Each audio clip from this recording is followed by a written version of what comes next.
Well, the Torah is eternal, every moment of every day. All you need is open up the Torah portion and see what it says. It's God's everlasting guide. By its mitzvahs we abide, brightening our lives and showing... You know, traditionally, the holiday of Passover is loaded with weird customs and rituals that are done only so that the children should ask questions. Daddy, what did the Messiah do for so long? Oh, son, it's to ask questions. Just a little more to the left. Daddy, we need to clean your room on this night. Yes, son, it's great that you're asking questions. Brightening our lives and showing us the proper way. So if you're living with the times, making sure your daily life's divine, yeah, you gotta watch Rabbi Benny's Torah videos today. Welcome to the Cabo Jewish Center's video blog, the week of Passover, the Jewish holiday of freedom. It celebrates the liberation from a bitter enslavement to the ancient pharaohs in Egypt. Jacob went down to Egypt with his offspring of 70 souls to visit his long-lost son Joseph. Unfortunately, he got stuck there. Wait, isn't that the way every elderly Jewish couple going down to Florida ends up? Yeah, Sydney and I were going down to Boca for the winter. Oh, don't worry, we'll be back for the bachelor party.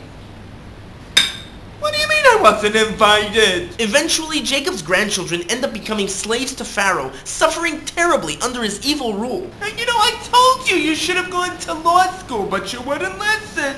And now look at you. No nachas. Only 210 years later, and through tremendous miracles, God schlepped the children of Israel out of their slavery and into a 40-year wanderage of freedom. This is why every year on the anniversary of our Exodus, we celebrate Passover, the festival of our freedom. The time when we break free of those elements around us which control our lives. For once, nobody's able to tell us what to... Ben, you need to wash the dishes and make supper for the kids. Yes, honey. So we gather together and we try to relate the story of the exodus of our ancestors while stressfully consuming tasteless crackers and bitter herbs. Daddy, you didn't finish the story of pizza. But in truth, we don't just relate the story of our exodus from Egypt. We are actually meant to relive and re-experience it. It is the story of all of our lives. We are all slaves to things around us. The latest fashions, nice cars, fancy homes, and all the peer pressures which surround us and force us to live our lives the way they dictate it. They are the pharaohs which enslave us, and they don't allow us to be who we really are. And then the holiday of Passover comes along, and we are given the jolt of divine inspiration to break free of our enslavement and become free men. God Almighty grabs hold and he pulls us out of whatever it is that's holding us down. But what happens once we're out of Egypt? How does life continue? How can we guarantee not to get in trouble again with our lives? In fact, so many people who are locked in prisons or suffering from abuse, when they are redeemed from their prisons or abusers, they tend to instinctively slide back into their bad habits and suffering lives. It's because just being pulled from slavery and suffering cannot guarantee that there won't be a relapse back into it. So what can be done to ensure that the exodus from our enslavement is long-lasting? Well, on the second day of the holiday, we begin counting the Omer. 1, 2, 3. We make a special blessing and count the days until the holiday of Shavuot, the anniversary of our receiving the Torah at Mount Sinai. 4, 5, 6. 49 days in all, sanctifying each day with holiness in our spiritual path to perfection, becoming ready to receive the Torah.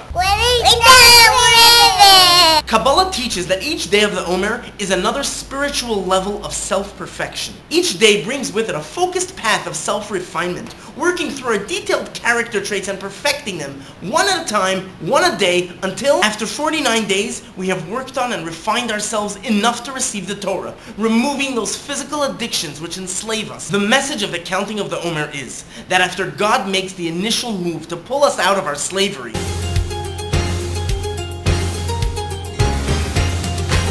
after we've enjoyed that external rush of inspiration to become better, that's when it's time to put in the effort and begin the true process of leaving Egypt.